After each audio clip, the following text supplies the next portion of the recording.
क्या अमेरिका और इजराइल की जोड़ी ने ईरान पर सीधा हमला करके उनके सर्वोच्च नेता अली खामनेई को खत्म कर दिया है?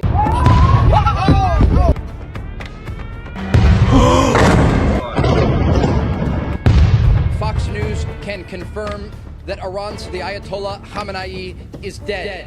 क्या डोनाल्ड ट्रंप ने नेतन्याहू ने अपने सबसे बड़े दुश्मन को मौत के घाट उतार दिया है? और अगर उतारा है तो क्या दुनिया में अब शांति आएगी या फिर पूरी दुनिया एक ऐसे आग में झोंक दी जाएगी जिसका अंत क्या होगा वो किसी को नहीं पता है। 28 फरवरी 2026 को ईरान पर हमला होना शुरू हो गया था। ईरान भी पलटवार कर रहा था। तीन दुनिया के बड़े देश इजराइल, अमेरिका, ईरान तीनों अलग अलग ऑपरेशन चला रहे थे।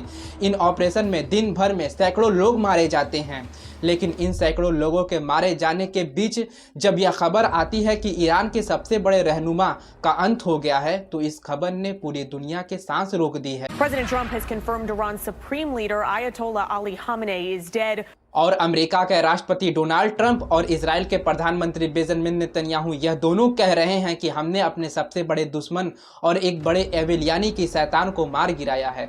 वो कह रहे हैं कि हमने शैतान के साथ साथ उसके खानदान और इजराइल के तमाम थिंक टैंक, चाहे वह नेता के तौर पर हो या फिर फौज के तौर पर हो, सबको मार ढाला है।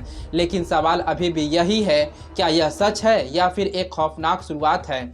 ईरान की मीडिया, वहाँ के विदेश मंत्री दावा कर रहे हैं कि खामनेई जिंदा हैं, वो फील्ड में कमांड कर रहे हैं, वो बदला लेंगे, इजराइल और अमेरिका को उसकी औकात याद दिलाएंगे। लेकिन संकेत कहते हैं कि उनके सबसे बड़ी स्पीच लास्ट मोमेंट पर कैंसिल कर दी गई थी और उनकी रहस्यमयी चुप्पी कई कहानियों को बयां कर रही है।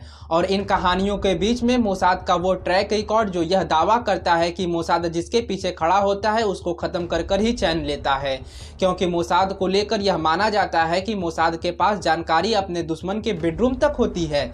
सवाल यह है कि क्या मोसाद ने ट्रैप करके खामनेई उनके साथ वालों को मार गिराया है, क्योंकि युद्ध आमतौर पर रात में होते हैं।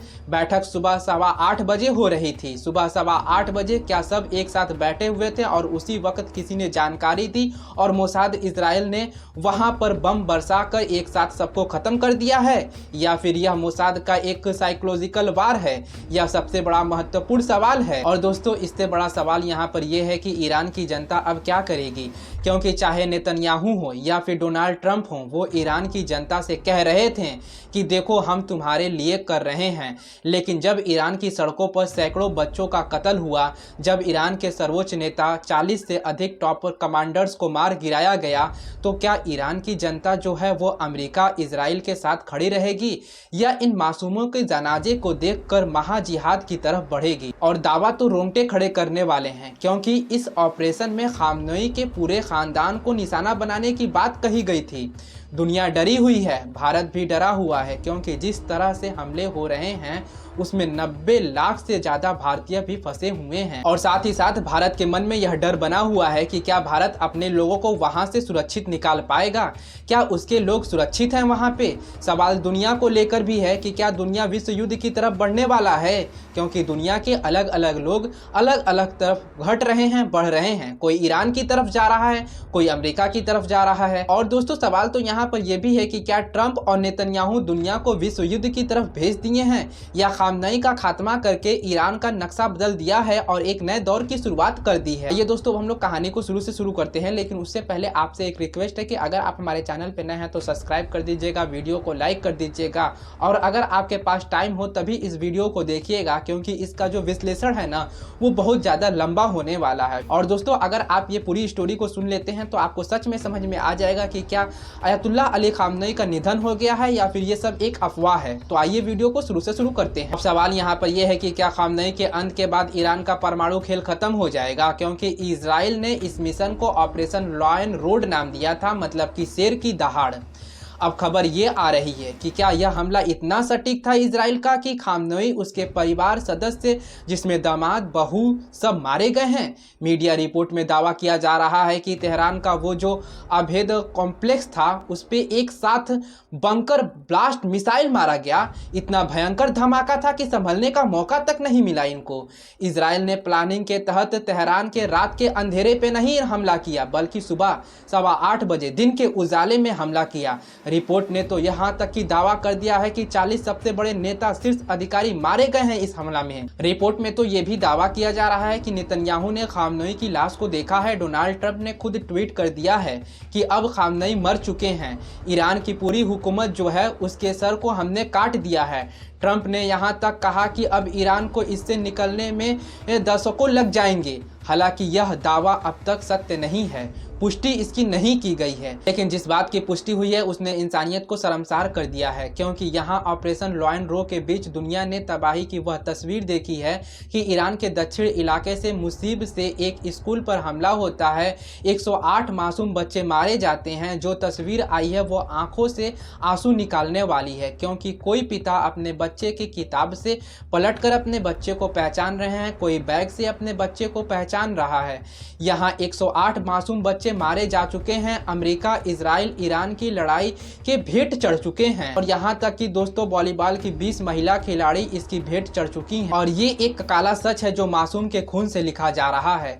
और इन सब के बीच में वो सवाल है कि अगर खामनेई उस कमरे में मार दिए गए हैं तो क्या तेहरान के भरोसेमंद घेरे में कोई गद्दार बैठा था? मोसाद पहले भी कर चुका है, ईरान की टॉप लीडरशिप में टॉप पर्दे तक अपने स्पाई को बैठा चुका है।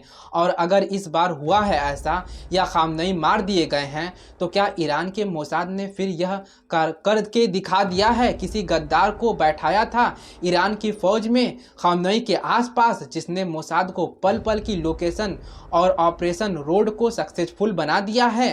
डोनाल्ड ट्रंप अमेरिका, जिनका ऑपरेशन एपिक फ्यूरी, वो भी दावा कर रहे हैं कि हमने वहां की तेहरान की रीढ़ की हड्डी तोड़ दिया है, वहां नेतन्याहू खत्म कर दिए गए हैं। यह दावा किया जा रहा है कि मलबा जो था उसमें खामनेई की पहचान वाली अंगूठी मिली है जो इस खबर को पुख्ता करती है।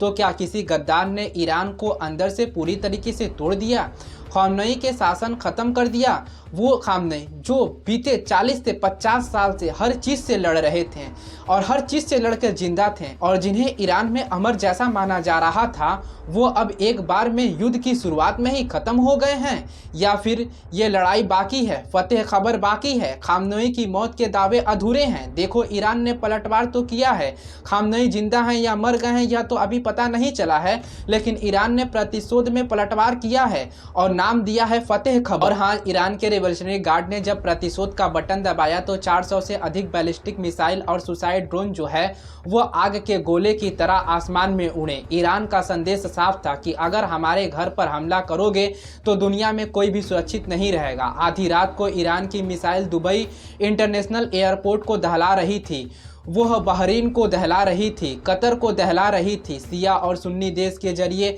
एक मुस्लिम एकता का दावा जो था वह अब खोखला पड़ता हुआ दिखाई दे रहा है, क्योंकि सिया देश ईरान ने अपने आसपास के 6 सुन्नी देशों पर हमला कर दिया है, यह कहते हुए कि तुम अमेरिका का साथ दे रहे हो, हमला तुम्हारे घर में भी होगा। दुबई एयरपोर्ट इसका नतीजा है कि वहाँ 4 लोग गंभीर रूप से घायल हो गए। और हाँ, दुबई जैसे आलीशान शहर में आज खौफ का मंजर है। लोग लग्जरी छोड़कर अंडरग्राउंड पार्किंग लॉट का शरण ले रहे हैं, घबराए हुए हैं, कांप रहे हैं।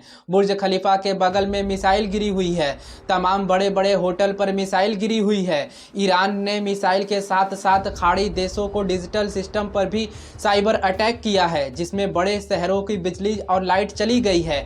ईरान ने बता दिया है कि वो एक रात में हारने वाला नहीं। हालांकि इन हमलों ने आपस में नुकसान भी किया है। सऊदी अरब, जिसे ईरान अपना भाई कहता था, उसी सऊदी अरब ने इजराइल और अमेरिका के साथ मिलकर अब ईरान पर हमला करने की बात कही है, क्योंकि अबू धाबी में एक नागरिक की मौत हो गई है। और हाँ, इजराइल, अमेरिका और ईरान की लड़ाई अब धीरे धीरे दुनिया के कई मुल्कों की लड़ाई बनती जा रही है। और सवाल इसलिए बार बार यह उठ रहा है कि क्या अब दुनिया जो है वह विश्व युद्ध की तरफ चलता जा रहा है?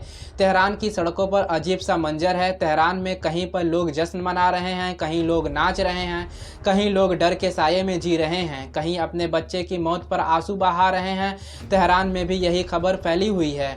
कहीं लोग सोच रहे हैं कि खामनेई मर चुके हैं। सारे लोग पटाखे फोड़ रहे हैं, जश्न मना रहे हैं, वीडियो सामने आ रही है। इजराइल में लोग नाच रहे हैं कि मौत तो हो चुकी है, वह भरोसा कर चुके हैं और अगले 24 घंटे में यह क्लियर हो जाएगा कि मौत हुई है या फिर नहीं हुई है। और इसी के साथ साफ हो जाएगा कि दुनिया में क्या होने वाला है, क्योंकि अब दुनिया की कीमत आसमान छूने वाली है, हाहाकार मचने वाला है। लेकिन सवाल यह है कि क्या दुनिया विश्व युद्ध में जाने वाली है? अबू धाबी की तरह खाड़ी के इतिहास को बदला जाएगा? क्या वाकई खामनेई की मौत हो गई है या फिर इस्लामिक रिपब्लिक के पूरे वजूद के अंत की शुरुआत हो गई है? सच क्या है ये तो अगले 24 घंटे में पता चल जाएगा। इस महायुद्ध की आग में झुलसेगी या नई आज़ादी सुबह की सूरज निकलेगी? हालांकि इजराइल और अमेरिका के अटैक में ईरान को नुकसान बहुत ज़्यादा हुआ है। नुकसान उनके रक्षा मंत्री की मौत और उनके कमांडर्स की मौत को लेकर, क्योंकि युद्ध का सबसे सनसनीखेज और खौफनाक मोड़ तब आया जब यह खबर पुख्ता हुई कि ईरान के रक्षा मंत्री अजीज और IRGC के कमांडर जनरल मोहम्मद बाकूफ एक स्ट्राइक मिसाइल हमले में मारे गए हैं। हमला जो था वो खामनेई के निवास पर किया गया था। हालांकि उस वक़्त वहां वो नहीं थे। अमेरिका इजराइल का यह हमला ईरान के दिमाग पर वार करने जैसा था, क्योंकि किसी भी देश के लिए उनके रक्षा मंत्री और उनके सबसे बड़े सैन्य कमांडर का एक साथ मारा जाना उनके कमर को तोड़ने जैसा है, मतलब उनके कमर की हड्डी को तोड़ने जैसा है। और इजराइल ने यह मान लिया है कि अगर नेतन्याहू को ख़त्म करते हैं तो ईरान की सेना बिना किसी दिशा के बिखर जाएगी। हालांकि हकीकत उसके उलट भी हो सकता है। ईरान में इन दोनों नेताओं के मौत की महान शहादत की तरह भी पेश किया जा रहा है। और तेहरान की सड़कों पर सिर्फ दुख नहीं है, एक आक्रोश भी दिख रहा है, क्योंकि जब किसी भी देश में बड़े सेनापति के जनाजे निकलता है तो वहाँ की जनता अक्सर अपनी सरकार की कमियां को भूलकर दुश्मन के खिलाफ चट्टान बनकर खड़ी हो जाती है। और हाँ, उस ईरान की जनता पर दुनिया की निगाहें हैं कि क्या उनकी मौत ने उसे एकजुटता तो नहीं कर दिया है? क्या ईरान का नेतृत्व अब उन लोगों के हाथ में जाएगा जो पहले से कहीं ज़्यादा कट्टर और आत्मघाती हो सकते हैं? या खूनी खेल अब एक ऐसा व्यक्तिगत दुश्मनी में बदल चुका है जिसका अंत शायद किसी महाविनाश से कम नहीं होगा? तो बस दोस्तों, अभी के लिए इतना ही। अगर आपको हमारे वीडियो पसंद आई है तो चैनल को सब्सक्राइब जरूर कर दीजिएगा, वीडियो को लाइक जरूर कर दीजिएगा। अब आगे आने वाली अपडेट के साथ हम आपसे जरूर मिलेंगे। तो मिलते हैं नेक्स्ट वीडियो में नेक्स्ट अपडेट के साथ।